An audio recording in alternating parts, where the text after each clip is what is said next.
Yo quiero preguntarte algo. ¿Qué es lo más radical que tú has hecho en tu vida? Hasta este momento, ¿qué es lo más radical que has hecho hoy por hoy en tu vida? A lo mejor, ¿alguien se ha tirado de paracaídas alguna vez?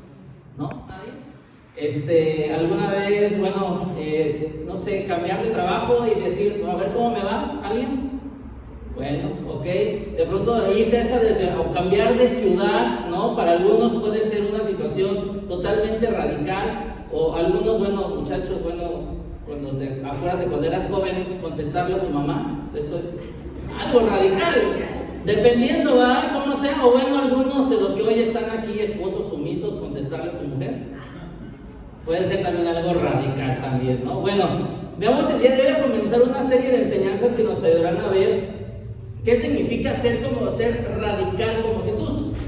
¿Qué es ser radical como Jesús? Y una de las cosas que queremos hacer es, en lo personal me emociona mucho qué es lo que Dios hará con cada uno de nosotros, porque vamos a tratar la vida de cada quien, la jornada de cada quien es distinta, pero de alguna forma los puntos que vamos a estar revisando durante las próximas 3 semanas, mi oración ha sido que Dios nos hable, que Dios toque nuestro corazón y que Dios nos ayude a poder cambiar y poder ser intencionales en ser disciplinados y hacer los cambios necesarios en nuestra propia vida. Yo no estoy acá hoy para juzgarte, porque al final del día la jornada de fe de cada quien es distinta y de alguna forma cada quien tiene cosas con las cuales que trabajar, pero creo que por eso estamos hoy acá sentados.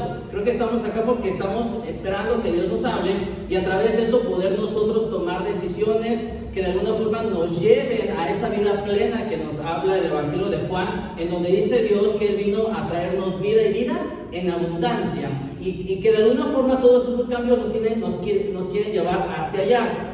Lo que vamos a hacer es examinar la vida de Jesús y ser muy intencionales en buscar esas oportunidades en nuestra propia vida. Por favor, yo no quiero que busques las oportunidades en la vida de la persona que tienes al lado, ni que estés codeando a la persona que esté al lado. Lo que yo quiero es que el día de hoy nosotros lo podamos tomar para nosotros, así como yo lo voy a tomar para mí, y que de alguna forma esto nos lleve tarea hacia adelante. El Señor Jesucristo, a través de la historia, ha habido personas que han sido radicales y que han cambiado la vida y han marcado la historia para bien o para mal, pero creo sinceramente creo que nuestro Señor Jesucristo fue la persona que fue la persona más radical, porque ha transformado la historia de todo el mundo. Ha transformado, incluso hoy por hoy nuestras fechas han sido marcadas por la vida de Él. Entonces, creo que de alguna forma Jesucristo habló lo indecible, declaró la verdad en medio de una cultura de muchísimas mentiras, alimentó multitudes, hizo lo impensable, sacó a los mercaderes del patio del templo. ¿Recuerdas cuando nadie hubiera esperado que hubiera sucedido eso? Hablar de sus milagros, resucitó a Lázaro, calmó tormentas, alimentó a multitudes, sanó a personas de terribles enfermedades, y el milagro más grande y el por qué estamos hoy acá es porque Él resucitó. Básicamente por eso nosotros hoy estamos acá. Alcanzó de alguna forma a los inalcanzables porque le dio amor al prójimo, incluso a aquellos que las personas rechazaban, y que de alguna forma Jesucristo decidió abrazar a todo este grupo de personas para enseñarnos a nosotros qué es lo que implicaba hacer lo correcto. Pero de hecho, antes de que nuestro Señor Jesucristo ascendiera al cielo, Él le dejó a sus discípulos una tarea muy clara. Él les dejó muy claro qué era la tarea a hacer, es decir, que llevaran su vida, que compartieran su vida, que hicieran la vida al modo de Jesús, por decirlo de una forma. Y de hecho, tú recordarás esa porción en el Evangelio de Mateo, capítulo 28, que va a aparecer en pantalla, en donde dice de la siguiente forma: por lo tanto, vayan y hagan discípulos a todas las naciones. Y ahora, cuando hablamos de discípulos, déjame decirte que la palabra discípulo en esta porción viene del griego matzeteu, y la palabra griega matzeteu tiene que ver con un aprendiz, tiene que ver con un alumno. No se trata solamente de una serie de clases o una serie de lecciones, claro que sí ayuda, pero va mucho más allá, porque déjame decirte algo: toda la vida tenemos que estar aprendiendo. ¿Estás de acuerdo con ello? Toda la vida tenemos que estar revisando de parte de Dios qué es lo que Él demanda, qué es lo que Él quiere para nosotros. La semana pasada yo te decía que de alguna forma tú ves en una cierta jornada de tu vida, lees cierto versículo, y luego en otra jornada, en otro tiempo de tu vida lees ese mismo versículo y Dios te está hablando de diferente forma. ¿Por qué? Porque lo que Dios anhela en nuestras vidas es que podamos tener un espíritu enseñable, Una de las cosas que el apóstol Pablo en la carta a los Romanos, él mismo lo dijo, para que renovemos nuestra mente, es decir, para que constantemente, yo creo que una gran virtud que puede tener la persona en general es aprender a desaprender ciertas cosas, ¿no? Aprender a desaprender y poder aprender nuevas cosas. Y de alguna forma, hoy por hoy que estamos en una época de muchísima tecnología, avances y demás, tú sabes que tienes que dejar de desaprender ciertos procesos para aprender nuevos procesos. Y entonces, con la palabra de Dios, creo que muchas veces de eso se trata. Se trata que podamos ser personas enseñables, que podamos tener un espíritu enseñable. De hecho, en algunas semanas vamos a tener una plática con algunas personas que están llegando por primera ocasión con nosotros. Queremos presentarles nuestros valores, queremos presentarles nuestra visión, queremos presentarles por qué hacemos lo que hacemos y cómo lo hacemos, y que de alguna forma nos puedan acompañar en esta visión que creemos que de alguna forma es para las personas que no conocen del Señor. Y creo que nos tenemos que esforzar por todo ello. Es decir, la palabra discipulado tiene que ver con toda una jornada de vida, tiene que ver con toda tu jornada de fe, tiene que ver con no pares el día que tú, una ley de la enseñanza es que el día que tú dejas de aprender, ese día tú dejas de enseñar. Y nosotros tenemos que aprender, amigos, a tener un espíritu enseñable. Nadie se las sabe todas. Por muy Juan Camaney que tú te sientas, la verdad es que no te las sabes todas. Al final del día tú puedes tener muchísima experiencia, pero hay tantas cosas que nos falta por conocer, tantas cosas que nos falta por aprender, que nosotros tenemos que tener siempre ese espíritu enseñable para que Dios sea el que nos hable y que podamos entender nuevas cosas. Pero luego dice más adelante, bautizándolos en el nombre del Padre y del Hijo y del Espíritu Santo, que enseñen a los nuevos discípulos a obedecer todos los mandatos que les he dado. Ahora, déjame me estaciono un poquito ahí porque todos los mandatos, en los tiempos de Jesucristo había 613 mandamientos y 300 y pico de normas, y de alguna forma entre leyes civiles, romanas, rabínicas, ceremoniales, y todo este conjunto de normas y mandamientos o reglas que existían, cada una tenía su propia interpretación. Porque tú ibas con un rabino y te decía, es que este mandamiento quiere decir esto. Tú ibas con otro rabino y te decía, no, tiene que decir esto. Y entonces la gente se confundía. Pero si tú recordarás en el Evangelio de Mateo 22, por ahí del versículo 36 hacia adelante, un doctor de la ley se le acercó a Jesucristo y le quería poner un 4 a Jesús. Y le dijo, maestro, ¿cuál es el más grande mandamiento? Entonces, de todos estos 900 y pico de normas y reglas que tengo, ¿cuál es el que debo de obedecer? Porque son muchos. Le quería poner un 4 a Jesucristo. Pero tú recordarás también en el Antiguo Testamento que existían, Dios le dio a Moisés ¿cuántos mandamientos? 10. Y si tú te fijas, 5 de ellos tenían que ver con Dios, como por ejemplo no usarás el nombre de Dios en vano, o no pondrás a nadie en lugar de Dios. Pero también hay otros 5 que tienen que ver con las personas con las cuales se relacionan: no matarás, no hurtarás, etcétera, ¿no? Pero Jesucristo dijo, bueno, de todas estas normas que tú tienes, doctor de la ley, fariseo, tú que te las sabes de todas, déjame decirte algo. Jesucristo vino a simplificar las cosas, porque le dijo, el más grande mandamiento es: amarás a Dios con todo tu corazón, con toda tu alma, con toda tu mente, con todas tus fuerzas. Este es el primer y más grande mandamiento. Y el segundo es parecido a este: amarás a tu prójimo como a ti mismo. Así de sencillo. Lo que vino a hacer Jesucristo en la tierra fue a simplificar las cosas. Es decir, bien con Dios y bien con las personas que tú tienes, con las cuales te relacionas. Si a ti no te gustaría que te robaran, tú no robes. Si a ti no te gustaría que te mintieran, tú no mientas. Básicamente era lo que estaba haciendo Jesucristo. Vino a simplificar las cosas. Y luego más adelante dice, y tengan por seguro esto, que estoy con ustedes siempre, hasta el fin de los tiempos. ¿Sabes? Esa es una gran promesa, porque nos está diciendo, siempre voy a caminar contigo, siempre voy a estar contigo, voy a hacer la vida contigo. Sin embargo, siendo muy honestos, el cristiano promedio le cuesta trabajo hacer esto.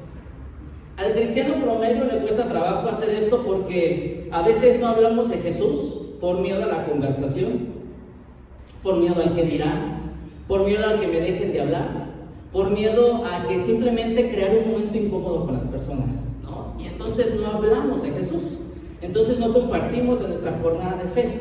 O simplemente a veces no sabemos cómo comunicarles, no sabemos cómo decirles. Y en ese momento cantábamos, este es mi testimonio. Y el cambio que estoy teniendo, bueno, no es por mí, es por Dios. Es lo que Él está haciendo en mí. Esa es la mejor prueba de amor. Pablo, él decía a los corintios, somos cartas abiertas para las personas, porque las personas ven nuestra forma de vida, nuestros cambios o no cambios también. Y entonces nosotros tenemos que aprender, amigos, a que tal vez ciertas personas, a algunos de nosotros nos cuesta trabajo poder hacer esto realidad, que fue lo que Jesucristo nos mandó. A veces creemos que, le voy a hablar de Dios, se lo voy a llevar al pastor, ¿no? Se lo voy a llevar a tal persona para que le hable.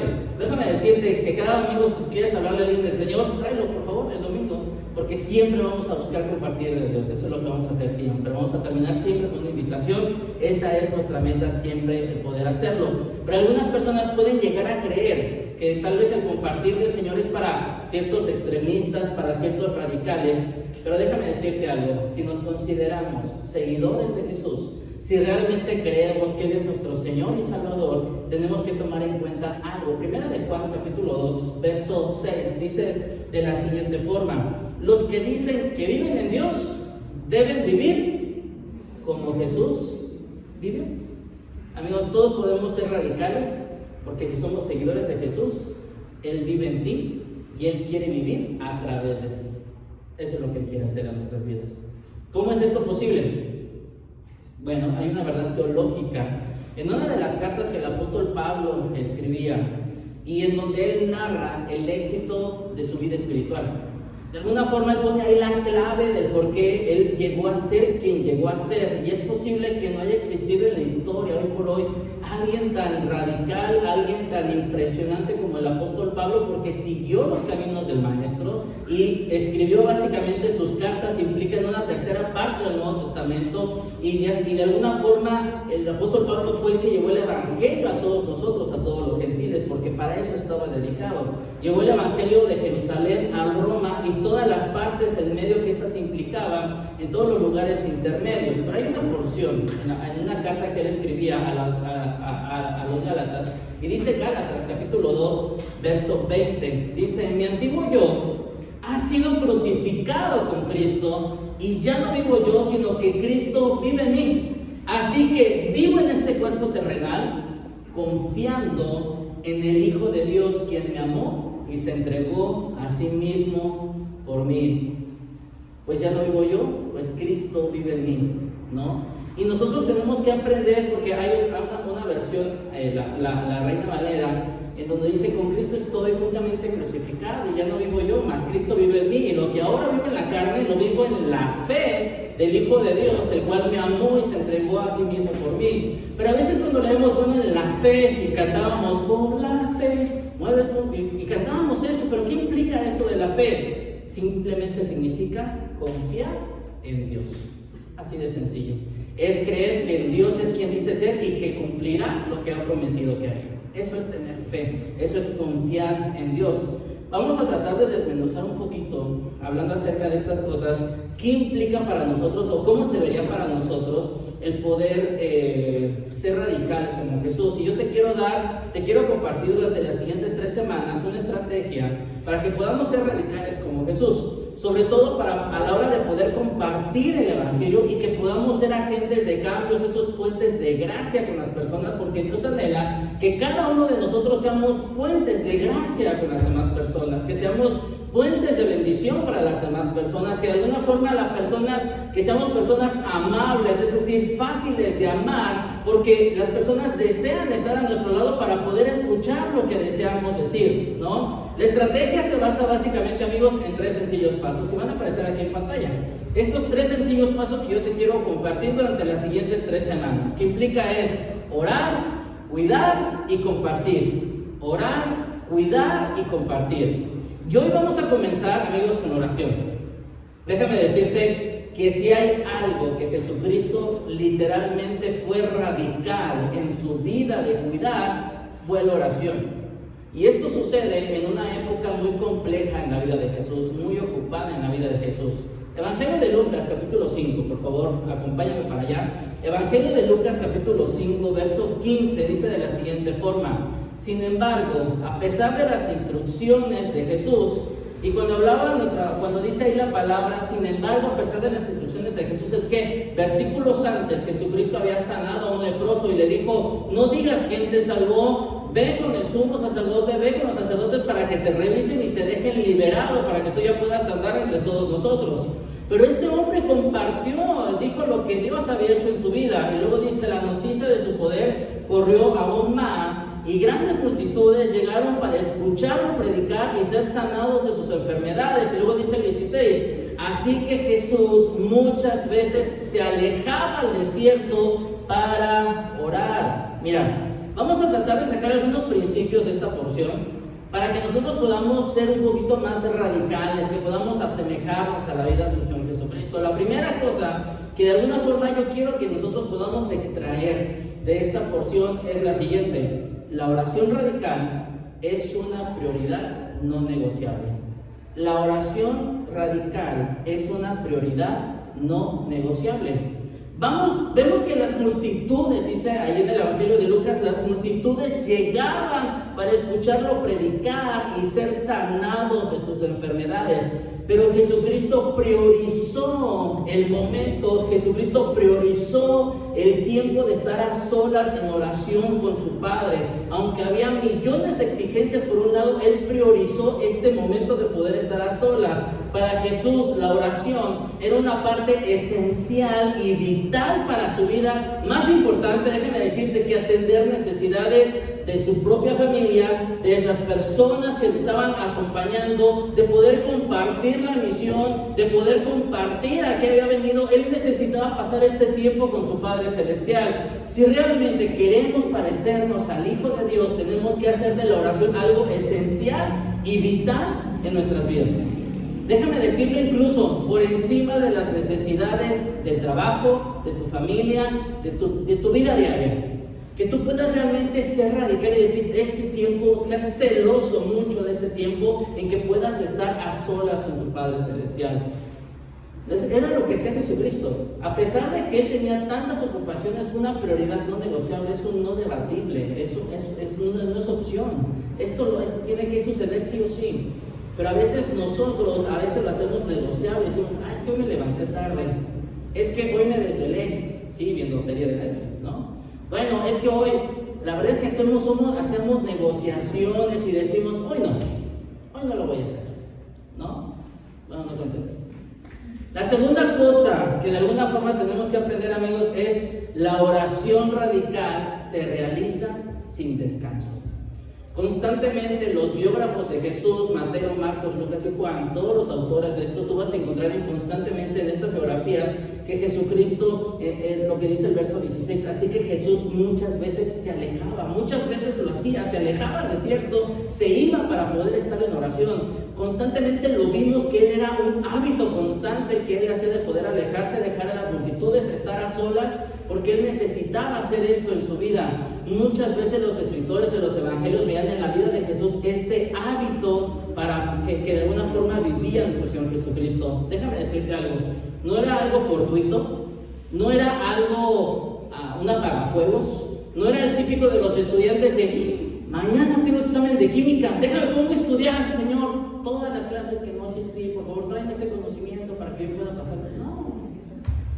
O si eres como yo, cuando llegaba tarde a la casa: Señor, que mi mamá esté bien dormida y no me escuche llegar hasta que llegue ya de madrugada. Amigos, la oración tiene que ser algo constante, tiene que ser algo, una realidad que se realiza sin descanso. Y es que una de las cosas, hay un autor, el pastor Craig Groeschel de Life Church, y él escribió en uno de sus libros lo siguiente, algo que me gustó mucho. Él dijo: las personas exitosas hacen constantemente lo que la gente promedio hace ocasionalmente. Déjame te lo repito, las personas exitosas hacen constantemente lo que la gente promedio hace ocasionalmente. La pregunta para nosotros sería: ¿la oración para ti es algo constante o es algo ocasional? Porque para Jesucristo era algo constante. Para Jesucristo era algo que tenía que hacer sí o sí. Yo necesitaba mi tiempo, necesito mi tiempo de estar delante de mi Padre para poder atender y para poder escuchar y para poder llenarme de Él.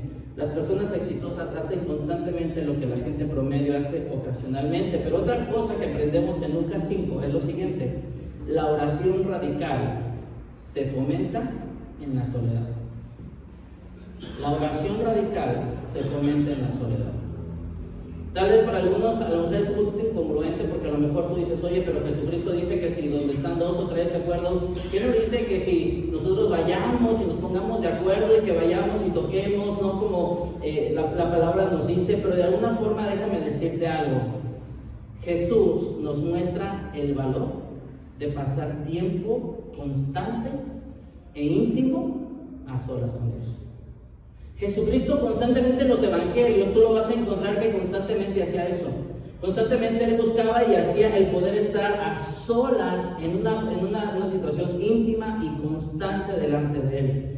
Aún en medio de las exigencias de la familia, aún en medio de las exigencias del trabajo, aún en medio de las exigencias que tal cual trae tu vida de cajón, Jesús decidía tiempo para estar a solas con Dios, y a lo largo de su ministerio tomaba ese tiempo para poder hacerlo.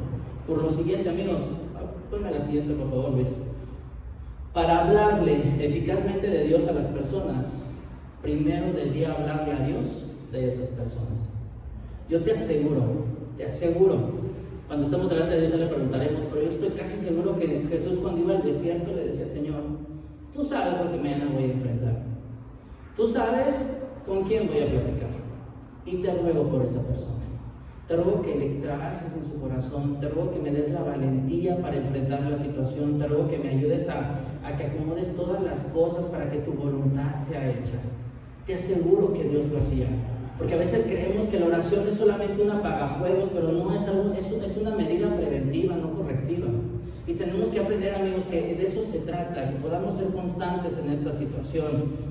En el huerto de Getsemaní, tú recordarás que Jesucristo oró, ¿te acuerdas? Antes de ser entregado, Jesucristo oró, y según Mateo 26, en donde Él dice que oró varias veces, Jesucristo oró varias veces, y luego en Lucas 22, en donde dice que Él oró, esas varias veces las oró de manera intensa.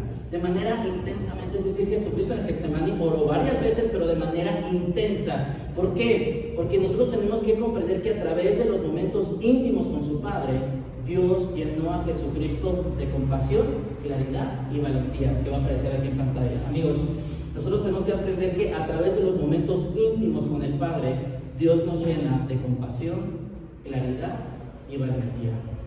A través de esos momentos a solas con Dios. Oró en ese momento Jesucristo en el Getsemaní, oró por fuerza para que el sacrificio que fuera a hacer de alguna forma impactara a las personas, para que ellos pudieran creer que Él es el Hijo de Dios, que Él era el Hijo de Dios. Y entonces, amigos, nosotros creo que si Jesucristo lo hizo, ¿cuánto más nosotros? ¿Cuánto más nosotros?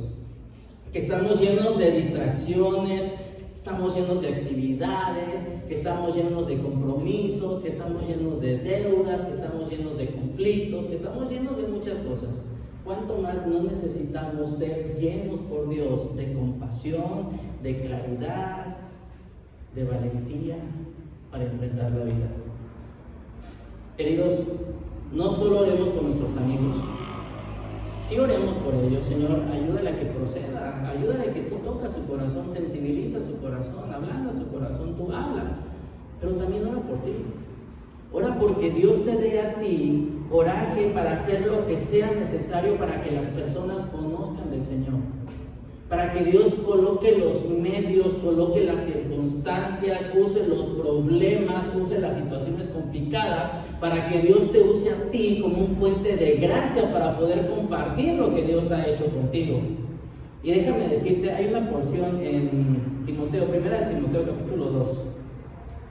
Dice de la siguiente forma: en primer lugar, escucha, en primer lugar, el apóstol Pablo le escribía a Timoteo y le decía, Timo, en primer lugar, te ruego que ores por todos los seres humanos, Te ruego lo primero que tú hagas, primero ora por todos ellos. Mira, antes de que tú vayas y les presentes, antes de que tú vayas y tú primero ora por todos ellos. Ora por cada uno de ellos, pídele a Dios que los ayude, intercede en su favor y da gracias por ellos. También da gracias por su vida. También da gracias a Dios por la vida de tu suegra, aunque no te guste, ni modo. Da gracias a Dios también. Hola, suegra.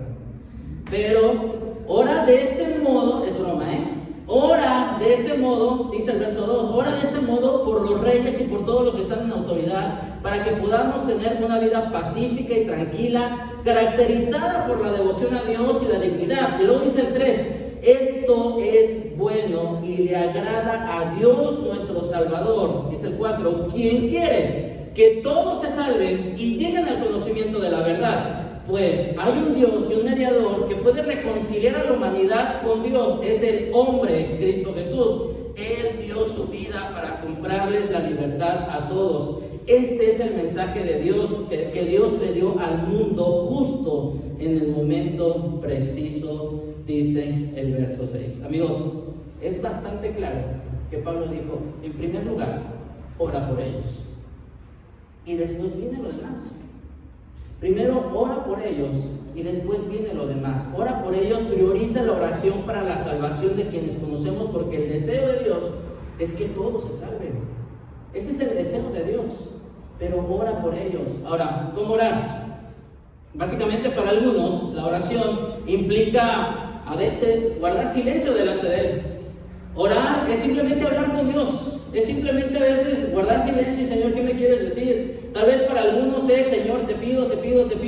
Tal vez para algunos esa es la oración. Tal vez para otros es ir delante de Él con tus lágrimas, con tu coraje, con tu frustración y decirle, Señor, pero ¿por qué pasa esto? A lo mejor para algunos esa puede ser su momento de oración. Y está bien, de eso se trata, de ir delante, pero que vayamos delante de Él, de eso se trata. Pero déjame decirte algo que yo estoy casi seguro que todos conocemos hoy acá.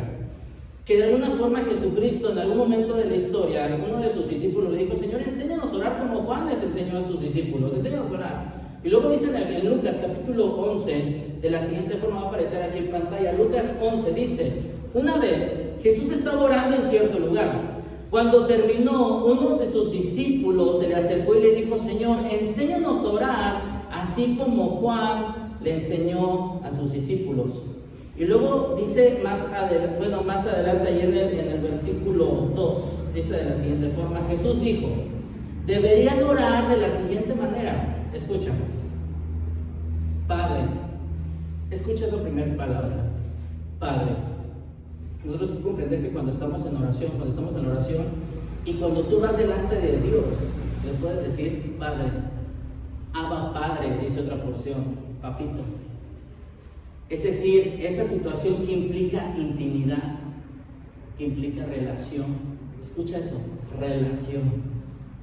Implica una relación, que implica amor. Porque, ¿sabes? Nosotros tenemos que comprender, a veces vemos a Dios delante de nosotros como el Dios castigador, que está de alguna forma con el rayo listo puesto para ver a qué horas te portas mal y dices una mala palabra, pero déjame decirte que Dios es Padre. Que Él quiere una relación contigo, que ahora tenemos el apellido de Él porque nos ha hecho adeptos, Él nos ha adoptado. Pero dice más adelante, Padre, que siempre sea santificado tu nombre, porque no se trata solamente de una intimidad, de una relación y de un amor, sino se trata de admiración y se trata de adoración, pues su nombre es sobre todo nombre, dice la palabra, y por eso tenemos que adorarle siempre a Él, y por eso tenemos que rendirnos delante de Él, porque una buena oración, déjame decirte algo, siempre comienza con una buena alabanza a Dios.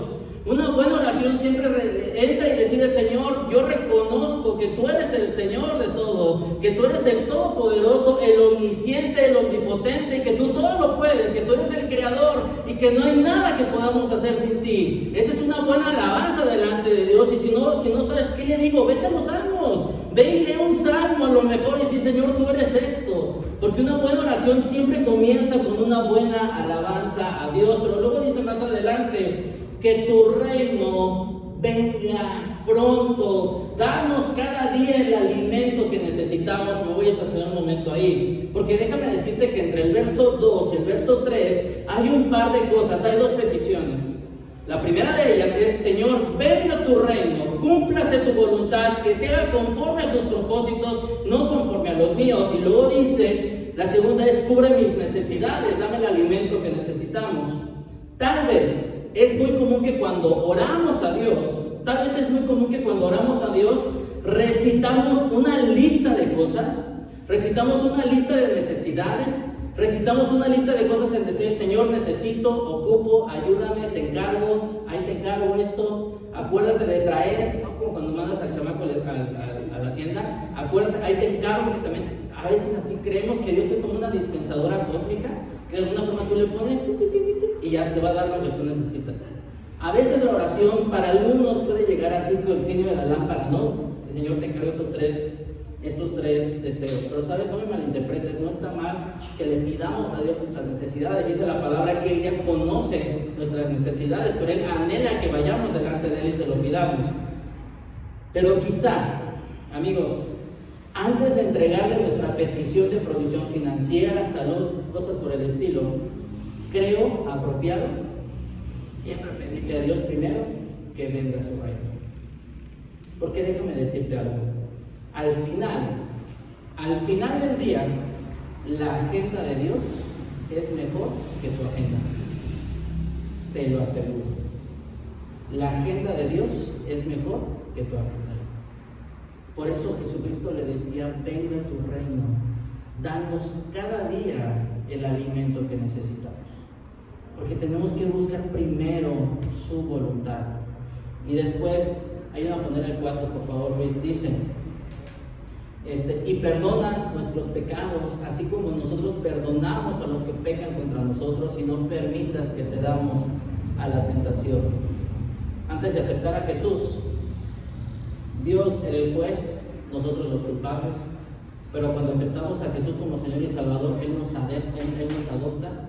Ahora ve en nosotros, no en nuestra vida, ve a Cristo crucificado, ve ese sacrificio perfecto, y entonces somos aceptos delante de su familia. No necesitamos, y déjame decirte algo, porque a veces hay algunas personas que pueden llegar a sentir esto en su vida. A veces cuando aceptas al Señor y tú dices: bueno, ya eres salvo, y creemos que ya no tienes que volver a pecar nunca más. Pero déjame decirte algo, te voy a quitar un poquito de peso de encima. Vas a seguir pecando, vas a seguir equivocándote, la vas a seguir regando, vas a continuar luchando con un corazón orgulloso, vas a seguir luchando con un corazón egoísta. Pero déjame decirte algo, no se trata que, pues ya soy salvo, entonces puedo hacer lo que quiera, ¿no? Como dice Hebreos, pecaremos hasta que la gracia abunde. En ninguna manera, dice Pablo. Bueno, si fue Pablo que le escribió. Pero nosotros tenemos que comprender lo siguiente, amigos, tenemos que entender algo. La oración del Padre Nuestro, o la oración del creyente, como algunos teólogos la conocen, dice: perdona nuestros pecados. Es decir, todo el tiempo tenemos que estar pidiendo perdón. La verdad es que sí. Déjame decirte por qué, que realmente un arrepentimiento genera un cambio de dirección. Pero cuando nosotros vamos delante de Dios para perdón, no vamos a Dios delante de un perdón por salvación, sino déjame decirte que vamos delante de Dios por un perdón por santificación. Son dos cosas distintas. Algunas personas van delante de Dios y: ay, Señor, volví a mentir, Señor, me volví a echar un cigarrito, Señor, volví a echar una mentira, volví a decir una mala palabra, volví a ver cosas que no debía ver, Señor, entonces no soy salvo. Si tú hiciste una decisión de convicción, de fe real, tú eres salvo. Porque la salvación no depende de lo que tú hagas, porque depende del sacrificio de Jesucristo que fue perfecto en la cruz, y eso ya está saldado. Más bien tienes que pedir perdón por santificación, porque déjame decirte que hay una situación de santificación en proceso en la cual estamos cada uno de nosotros. Hay santificación inmediata cuando aceptamos a Jesús como su Señor y Salvador. Hay una santificación en proceso, o una santificación en donde estamos toda la vida. Dura esa santificación porque todo el tiempo estamos trabajando, y hay una santificación final donde estamos ya delante de nuestro Dios. Ya no hay enfermedad, ya no hay pecado, ya no hay nada malo ya. Pero estamos hoy por hoy, que estamos nosotros vivitos y coleando, estamos en esta santificación en proceso. Necesitamos ir delante de Dios para perdón, para decirle: Señor, perdóname y acércame más a ti. Perdóname y ayúdame a vivir más como tú.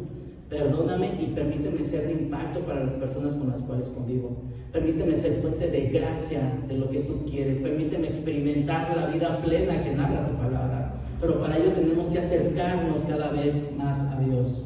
Entonces requeremos ir delante de Dios por santificación.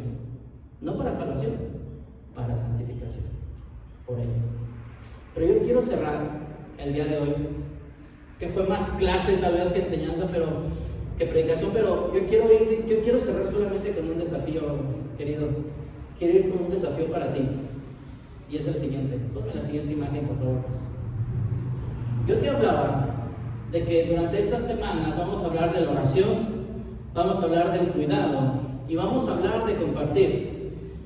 Y yo quiero que tú traigas a tu mente, quiero cerrar con este desafío y quiero que tú traigas a tu mente a esas personas que tú conoces y que no conocen de Dios. Por favor, trae a tu mente a esas personas que tal vez son tus amigos, tus carnales, ¿no? Yo no sé, ¿no? Cómo sean, pero las personas que tú quieres, a lo mejor son familia tuya incluso, pero por favor, trae a tu mente a esas personas que tú sabes que necesitan del Señor, porque no tienen una relación con Él, ¿ok? Ya tienen por lo menos a 2 personas en mente. Por favor, levanta tu mano si ya las tienes. Si no, nadie se va aquí hasta que todos tengan sus 2 personas. ¿Ok? Bueno, por favor, trae a tu mente a esas 2, 3, yo no sé cuántas personas, pero por favor, yo quiero desafiarte algo. Quiero que ores por ellas regularmente. Quiero que ores por ellas constantemente. Y en tu oración, nómbralas por su nombre. Nómbralas por su nombre y pídele a Dios que los convenza del pecado y que a ti te dé la valentía para hablarles del Señor. Que nosotros podamos ser intencionales en hacer esta situación. Atrévete a interceder por ellas y que Dios te dé la oportunidad de compartirles la salvación a sus vidas. Todos estamos llamados a ello. Todos. Y todos tenemos a nuestro alrededor personas que necesitan del Señor, te lo aseguro. Pero no hemos sido intencionales.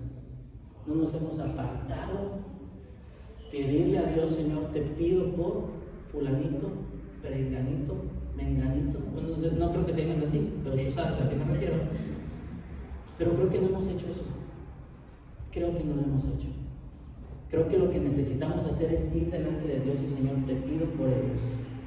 Convéncelos de pecado, sensibiliza sus corazones y dame el valor de compartirles la vida eterna que hay en tu Hijo Jesús, porque ellos lo necesitan, porque el propósito y la voluntad de Dios es que todos procedan al arrepentimiento. Y amigos, para eso estamos acá, para poder compartir el plan de Dios a sus vidas.